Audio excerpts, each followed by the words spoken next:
1835년에 이탈리아 플로렌스에서 어떤 사람이 의사를 찾아갔습니다. 그는 깊은 고민에 빠져 있었고 잠이 부족해서 이미 많이 지쳐 있었습니다. 음식을 먹을 생각도 없었고 사람들을 만나고 싶지도 않았고 친구들도 피했습니다. 의사가 그를 진찰한 결과 그는 신체적으로 매우 건강하다라고 하는 그런 결론을 내렸습니다. 그래서 의사는 그가 재미있는 시간을 좀 보내는 것이 이 사람의 아픈 것에 빨리 낫게 하는 비결이겠구나 이런 생각을 하게 되어서 그에게 이렇게 결론을 내렸습니다. 제가 보니 당신은 건강한 사람입니다. 근데 마음에 질병이 있는 것 같습니다. 지금 밖에서 한참 유행하고 있는 서커스를 한번 구경해 보는 것은 어떻습니까? 요즘 그리말디라고 하는 아주 유명한 고개사가 있는데 이 그리말디에게 가기만 하면 사람들이 그가 하는 고개를 보면서 배꼽 잡고 웃고 마음의 행복함이 따라오게 되어지니 한번 그 그리말디를 찾아가서 한번 그 고개사가 하는 그 공연을 한번 보면 굉장히 큰 도움이 될 것 같습니다. 이렇게 이야기하면서 하는 얘기가 아마 그분이 당신을 웃게 만들 것이고 당신이 슬픔 가운데 있다면 그 슬픔을 분명히 그분이 치료해 줄 겁니다. 이렇게 이야기하면서 그에게 돌려보내려고 했습니다.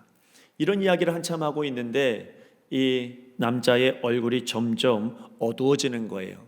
좌절하기 시작을 합니다. 그러면서 이 사람이 이렇게 대답했습니다. 선생님, 그 사람은 나를 도와줄 수가 없습니다. 제가 바로 그리말디입니다. 이렇게 이야기를 했어요. 본인이 그리말디여서 누군가에게 아주 행복을 주고 누군가에게 즐거움을 주고 누군가에게 기쁨을 주는 사람인데도 불구하고 그러나 자기 스스로의 이 절망과 자기 스스로에 있는 이 피곤함과 고통을 해결할 길이 없었다는 겁니다. 여러분, 남을 행복하게 해주는 사람이라 할지라도 반드시 절망은 따라오게 되어져 있습니다. 누구도 이 절망에서 벗어날 수 없는 이유는 뭐냐면 우리가 다 죄인이기 때문이죠. 이 땅에 살아가는 모든 죄인들은 슬픔을 다 숨기고 살아가는 사람들입니다. 그래서 남들은 잘 모르지요. 남들은 잘 알 수도 없지만 그러나 나만 가지고 있는 슬픔, 나만 가지고 있는 절망이 항상 우리를 따라다니고 있을 때가 많습니다. 실망이 우리를 따라다니고요.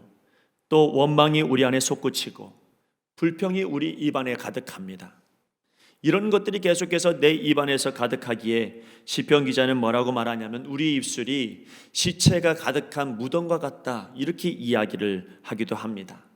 그러므로 여러분, 우리 모두에게 절망이 있다고 해서 낙심하지 마십시오. 절망은 누구에게나 있을 수 있습니다.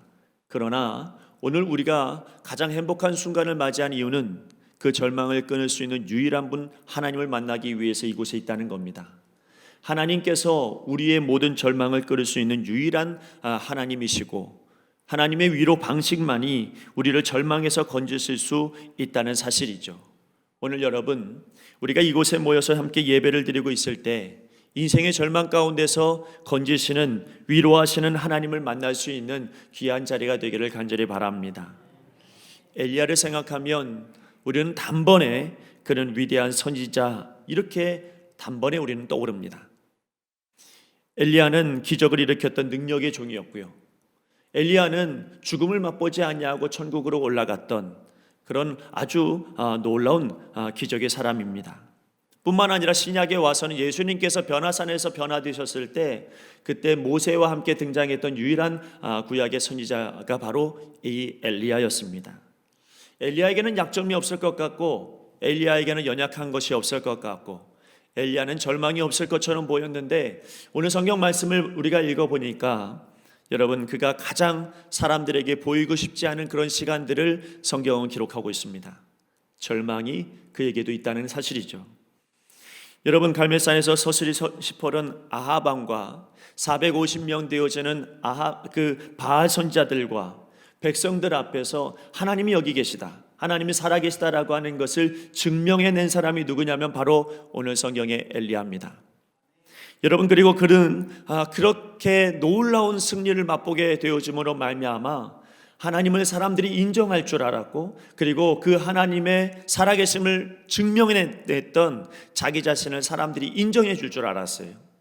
다 자기 편이 되어줄 줄 알고, 자기의 말에 다 수긍할 줄 알고, 다 하나님께서 어떤 분이신지를 이제는 제대로 볼 줄 아는 그런 시대가 될 줄 알았습니다. 그러나 여러분, 그렇지 않은 사람이 언제나 있는 법이에요. 모두 다 인정을 해도 꼭 여러분, 인정하지 않는 사람들이 등장하기 마련입니다. 오늘 성경의 말씀에 이세벨이 바로 그런 사람이죠. 다른 사람들은 다 엘리야를 인정한다 할지라도 여러분, 이세벨만큼은 인정할 수 없다는 거예요. 이 엘리야가 엄청난 승리하는 것을 들었음에도 불구하고 이세벨은 오히려 겁을 먹는 것이 아니라 오히려 이 엘리야를 협박하고 여러분, 이 엘리야를 넘어지게 합니다. 성경 말씀을 보니까요, 내일 이맘때에는 반드시 내 생명을 저 사람들 중 한 사람의 생명과 같게 하리라. 그렇게 하지 아니하면 신들이 내게 벌 위에 벌을 내림이 마땅하니라. 이세벨이 여러분 크게 외칩니다. 내일 당장 내가 널 죽이겠다는 거죠. 그렇지 않으면 내가 믿는 신이 나를 가만두지 않을 것이다. 반드시 죽여야 되는 이유를 말하고 있습니다. 그러나 사실 엘리야는 신앙이 있는 사람이에요. 믿음 있는 사람입니다. 믿음 있는 사람들은요, 여러분, 이세벨이 이야기하는 이 말이 그렇게 크게 여러분 능력으로, 대단한 협박으로 느껴지지 않을 수 있다는 거예요. 왜냐하면 신앙적으로 보면 문제가 많은 말이거든요. 먼저 여러분, 그 이세벨의 말 가운데 내일 이맘때에 라고 하는 말이 있습니다. 내일 이맘때는 아직 아무도 모릅니다. 내일 이맘때 어떤 일이 벌어질지 누구도 알지 못합니다. 예기치 않은, 확실치 않은 그런 시간이죠. 시간은 그대로 있습니다. 그런데요, 시간은 그대로 있는데 여기에 우리의 어떤 불안을 집어넣으면, 예를 들어서 불안스러운 말 한마디가 그 안에 집어넣으면 그 시간은 내 편이 안 됩니다. 여러분, 이 시간은 그대로 있습니다. 아무도 막을 수가 없죠. 그러나 그 시간 안에 우리가 불안한 그런 어떤 상상을 집어넣으면 그 시간은 내 편이 되지 않습니다. 그 시간 안에 불안한 환경을 보기 시작하면 그 시간은 여러분 더 이상 내 편이 되지 않습니다. 그러나요, 우리는 예수 그리스도를 믿는 사람들이기 때문에 내일 어떤 일이 벌어질지 우리는 아무도 알지 못하지만, 예기치 않는 시간이 우리 앞에 놓여졌지만, 그럼에도 불구하고 우리는 그 시간 앞에 믿음을 집어넣으면, 말씀을 집어넣으면 그 시간은 더 이상 남의 편이 되는 것이 아니라 내 편이 될 수 있습니다. 여러분, 내일 어떤 일이 벌어질지 우리는 아무도 알지 못하지요. 그러나 중요한 건 오늘 여러분 믿음을 그 안에 집어넣고 말씀을 집어넣으면 내일은 우리 주님께서 함께 하시는 시간이 될 것입니다. 여러분, 그런 의미에서 보면 오늘 성경에 이세벨이 이야기한 내일 이맘때에 라고 하는 것이 믿음이 좋고 신앙이 좋았던 이 엘리야에게서는 그렇게 큰 문제가 되지 않는다는 사실이죠. 그럼에도 불구하고 그 말 한마디에 엘리야가 넘어집니다. 여러분, 이세벨의 말 중에 신들이 내게 벌 위에 벌을 내림이 마땅하도다 라고 하는 협박을 합니다. 그러나 여러분, 엘리야가 신앙이 있는 사람이기 때문에 이것도 그렇게 큰 문제가 되지 않습니다. 왜냐하면 엘리야의 하나님은 진짜 하나님이시기 때문이죠.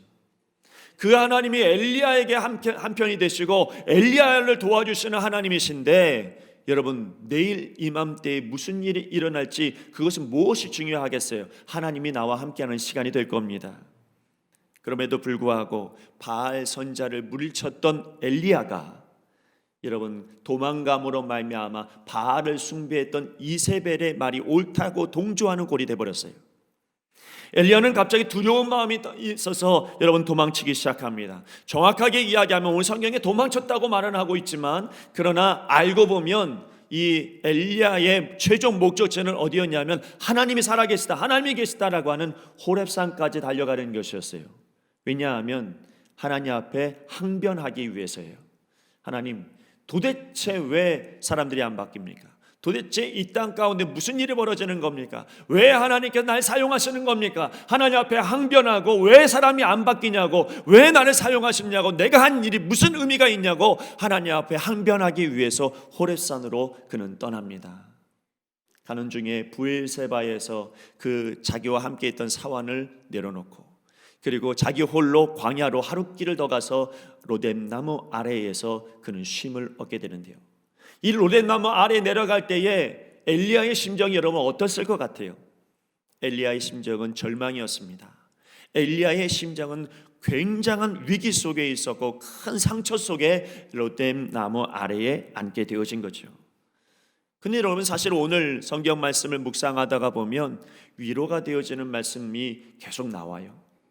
무엇이 가장 큰 위로가 되는가 가만 보니 엘리야같이 위대한 사람도, 엘리야같이 하나님의 사람도 여러분 절망이 오더라는 거예요. 그게 그에게는 불행이었고 그에게는 고통이었겠지만 오늘 성경을 읽는 우리에게는 어쩌면 그것이 희망이 되고 그것이 위로가 될 때가 있어요. 엘리야도 나랑 똑같구나. 엘리야도 별반 다름없이 나처럼 절망 가운데 있을 수 있고 나도 위기가 오고 어려움이 왔는데 엘리야도 역시 마찬가지 그런 똑같은 성정을 가지고 있는 사람이구나 라고 하는 것이 여러분 우리의 상황 속에서 위로가 되기도 합니다. 또 하나 위로가 되는 것은 엘리야 이 사람이 참으로 힘들고 어려운 절망 중에 있음에도 불구하고 우리 하나님께서 한결같이 그를 위로해 주고 있다는 것이 꼭 나를 위로해 주는 것 같은 위로가 됩니다. 또 하나 엘리야가 그 자기 자신을 포기할 정도로 나를 다 내려놓고 아무것도 못하겠습니다라고 이야기하는 그 순간에도 우리 하나님께서 그를 꽉 붙들고 다시 사명 주신다는 것이 우리에게 주시는 위로가 되고 감동이 됩니다. 여러분 우리가 잘 알고 있는 아브라함 링컨이라고 하는 사람이 있죠. 이 아브라함 링컨은 굉장히 위대한 위인입니다. 그러나 여러분 이 사람도 우리와 똑같은 사람이죠. 그 사람이 대단한 사람처럼 보이고 위대한 사람으로 우리가 알고는 있지만 그의 젊은 시절 보니까 우리와 별반 다를 것 없는 절망 가운데 있었던 순간들이 있었더래요. 여러분 그가 얼마나 절망 가운데 있었는지 얼마나 고통 가운데 있었는데 그의 친구들이요 그 주변에 면도칼이라든지 칼 종류가 있으면 다 치워버렸다는 거예요. 왜냐하면 너무나 큰 절망 가운데서 무슨 일을 벌일지 모르니 그래서 주변 사람들이 늘 불안한 마음으로 그를 보았다는 겁니다. 에브라함 링컨이 자기의 일기에 이렇게 썼습니다. 나는 살아있는 사람 중에 가장 비참한 사람이다. 앞으로 더 좋아질 것인지 나는 알 수가 없다. 앞으로도 더 나아지지 않을 것 같다라고 하는 무서운 예측을 하면서 살아가고 있다. 여러분 에브라함 링컨이나 엘리야나 우리와 똑같아요. 그러므로 여러분 우리가 고통의 시간이 있다, 좌절의 시간이 있다, 절망의 시간이 있다. 왜 나에게만 이런 일이 벌어지는가? 그럴 이유가 하나도 없습니다. 우리 모두 다 똑같은 절망의 시간을 반드시 겪게 되어져 있습니다. 그래서 이사야 선지자가 여러분 이사야 40장 30절 말씀에 보면 소년이라도 피곤하며 곤비하며 장정이라도 넘어지며 쓰러지되 그랬어요. 그 대단한 장정이라 할지라도 피곤하면 쓰러지는 거예요. 여러분 우리는 절망스러운 삶 가운데서 낙담할 때가 한두 번이 아닙니다. 왜 나에게만 이런 일이 벌어질까? 왜 나에게만 이렇게 낙담스러운 절망이 찾아올까? 그러나 여러분 너무 낙담하지 마세요. 그 절망은 나에게만 있는 일이 아니라 누구에게나 찾아오는 무시무시한 절망이라는 사실이에요. 누구라도 이런 상황이 올 수 있습니다. 엘리야가 절망스러웠던 이유가 몇 가지가 있었는데 그 이유가 가만 보니 우리의 이유와 별반 다를 것이 없어요. 엘리야가 절망스러웠던 이유 중에 첫 번째가 뭐냐면 그가 탈진했기 때문입니다. 엘리야는 정서적인 고갈과 육체적인 피곤이 겹쳤습니다. 그는 하나님의 일을 했지요. 하나님의 일을 하는데 옆도 보지 않았습니다. 뒤도 보지 않습니다. 하나님만 바라보면서 하나님만 의지하면서 그저 아버지의 일을 위해 주의 일을 위해서 그저 앞으로 곤두박질 치고 밀어붙였습니다. 근데 가만 보면 하나님의 능력은요 그렇게 옆도 보지 않고 뒤도 보지 않고 밀어붙일 때 하나님 역사가 나타날 때가 많습니다. 여러분 이 엘리야가 밀어붙이면서요 하나님의 역사를 이루어내고 성령의 불이 그 가운데 일어나지요. 계산이 들어가지 않았습니다. 수싸움을 하지 않았습니다. 바알 선지자 450명과 이렇게 하면 이길 수 있지 않을까 저렇게 하면 이길 수 있지 않을까 수싸움을 하지 않습니다. 오직 하나님만 의지했죠. 그래서 기적이 일어나고 역사가 나타났습니다. 비가 오지 않은 이 땅 가운데 비를 내리게 하기 위해서 그는 갈멜산 꼭대기에 올라가서 무릎을 꿇고 그 무릎 사이에 머리를 박고 하나님 앞에 기도합니다. 기도가 얼마나 탈진되는 일인지 여러분은 아실 거예요. 탈진되는 이 기도의 일들을 7번씩이나 반복하면서 사환에게 올라갔다 내려와라, 한번 보아라. 여러분, 이것을 7번씩이나 하면서 마지막 7번째에 사환이 저 멀리 조그만 구름 하나가 보입니다라고 말하니 엘리야가 여러분 아합 왕한테 서둘러 산에서 내려가십시오. 비를 피하셔야 됩니다. 그리고 마차를 태웠어요. 그리고 나서 더 놀라운 사실은 엘리야가 성경 말씀해 보니까 그 마차 앞에서 달려갔다고 합니다. 여러분, 엄청난 일을 하는 거예요. 여러분, 그는 기도하는데 온 힘을 다 쏟았을 것입니다. 여러분, 450명의 바알 선지자가 싸울 때 엄청난 기력을 쏟았을 거예요. 무엇보다도 여러분, 마차 앞에서 그는 달려간 사람이에요. 하나님의 기적은 일어났죠. 하나님의 역사는 나타났습니다. 하나님의 능력은 나타났습니다. 그러나 하나님의 일을 했던 그 도구였던 엘리야는 탈진해 버렸어요. 여러분, 그 탈진이 오는 그 순간에 마귀는 우리에게 찾아옵니다. 우리가 그렇습니다. 주를 위해서 열심히 일하고 은혜도 받아요. 그런데 우리 몸은 탈진되기도 합니다.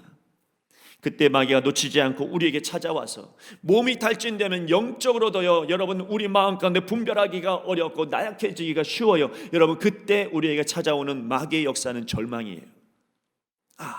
아무것도 할 수 없겠구나, 나는 왜 이렇게 되었을까라고 하는 자책감이 우리 안에 들어오게 되는 것이죠. 또 하나, 여러분, 엘리야를 절망스럽게 만들었던 또 하나의 이유는 뭐냐면 환면입니다.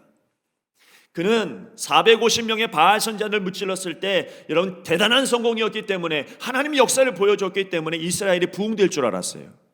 이스라엘이 여러분 하나님 앞에 완전히 엎드려서 우상을 다 부셔버리고 하나님의 사람들로 세워질 줄 알았어요. 아무런 변화가 일어나지 않습니다. 오히려 이세벨이 그를 죽이겠다고 달려듭니다. 이게 무엇이? 자기의 형편을 보면서 환멸이 들기 시작합니다. 내가 한 일이 무엇은 의미가 있을까? 내가 열심히 수고하고 하나님의 능력이 나타났는데 도대체 내가 한 것이 무슨 의미가 있을까라고 하는 이런 환멸이 그의 마음 가운데 오니까 절망에 빠지기 시작을 합니다. 여러분, 우리는 하나님을 위해서 열심히 일하는 것 같고 나는 최선을 다하는 것 같은데 돌아오는 것은 배신이고 돌아오는 것은 공포고 돌아오는 것은 상처라면, 그러면 누구라도 여러분 환멸이 느껴지고 절망 가운데 빠질 수밖에 없습니다. 여러분, 예수 엘리야의 또 하나의 절망의 원인은 뭐냐면 탈선입니다.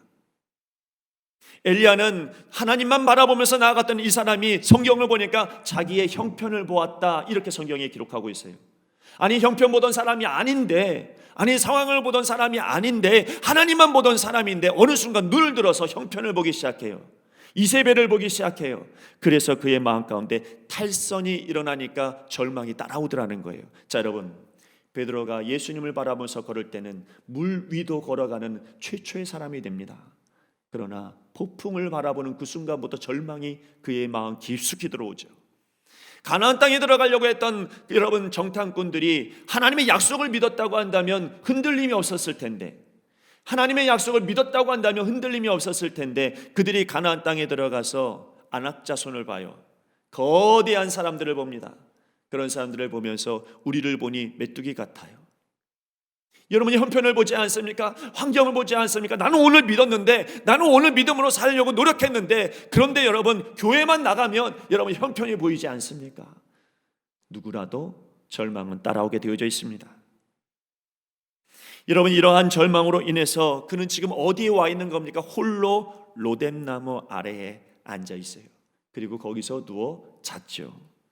그것에서 여러분 그 절망 가운데서 하나님 앞에 기도했던 그 흔적이 성경 4절 말씀에 뭐라고 나와 있냐면, 여호와여 넉넉하오니 지금 내 생명을 거두시옵소서라고 하나님 앞에 기도합니다.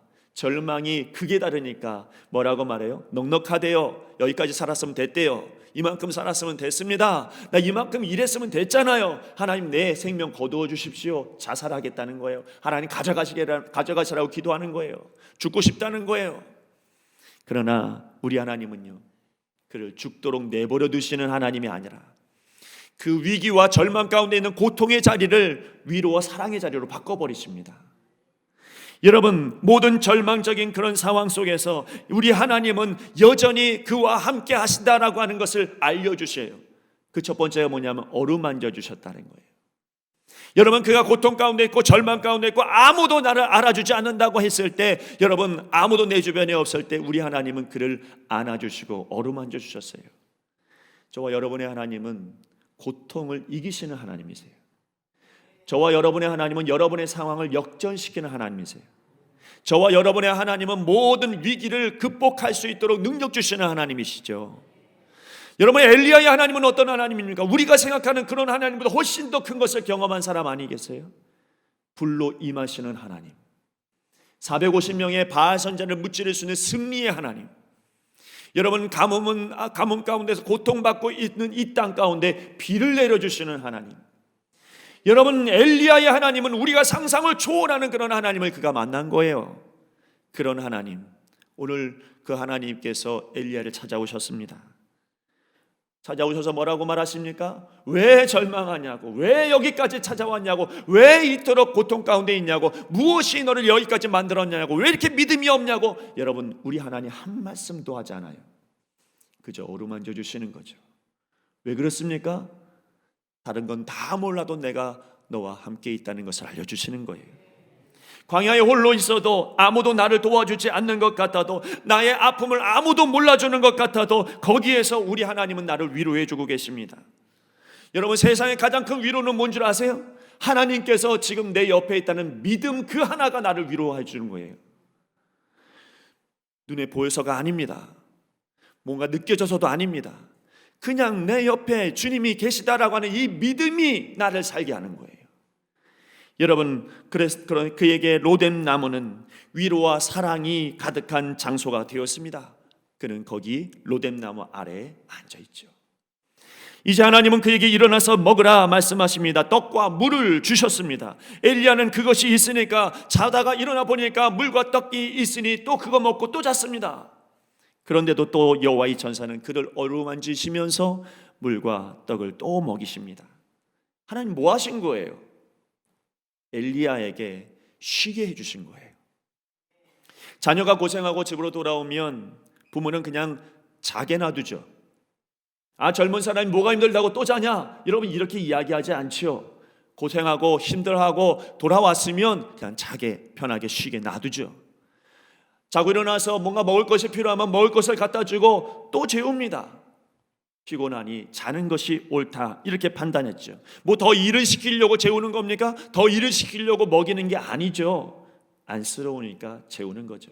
쉬게 하는 거죠. 여러분의 하나님을 너무 무서운 하나님으로 생각하지 마십시오. 우리 하나님은 사랑의 하나님이십니다. 우리 아버지시죠. 그러므로 우리가 주의 일을 하다가 절망할 수 있어요. 그 하나님 아십니다. 우리가 하나님의 일을 하다가 넘어질 수 있어요. 그것도 하나님 아십니다. 그래서 사랑하는 자에게 잠도 주시고 쉼도 주시는 거예요. 절망을 가지고 로뎀 나무에 왔다가 엘리야는 그렇게 하나님께서 주시는 쉼을 얻는 자리로 그가 들어가게 되는 것이죠. 여러분, 또 하나님께서 7절 말씀해 보니까 내가 갈 길을 다 가지 못할까 하노라, 이렇게 말씀하시거든요. 이 말씀을 잘 해석해야 됩니다. 하나님께서 그에게 말씀하실 때 내가 갈 길을 다 가지 못할까 못할까 하노라, 이렇게 말씀하시는 것은 앞으로 네가 할 일이 얼마나 많은데 얼른 먹고 일어나서 이제 일해야지, 여러분, 이렇게 타이르면서 우리 하나님께서 그렇게 다급하게 우리를 다그치는 그런 말씀이 아니에요.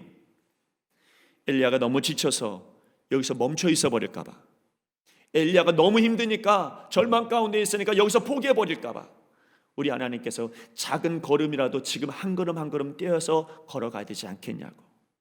호렙산을 가려고 하는 그런 목적지가 있으면, 하나님 만나려고 했으면 거기까지 이제 천천히라도 가야 되지 않겠냐고 우리 하나님께서 그에게 먹이시고 쉬게 하시는 거예요.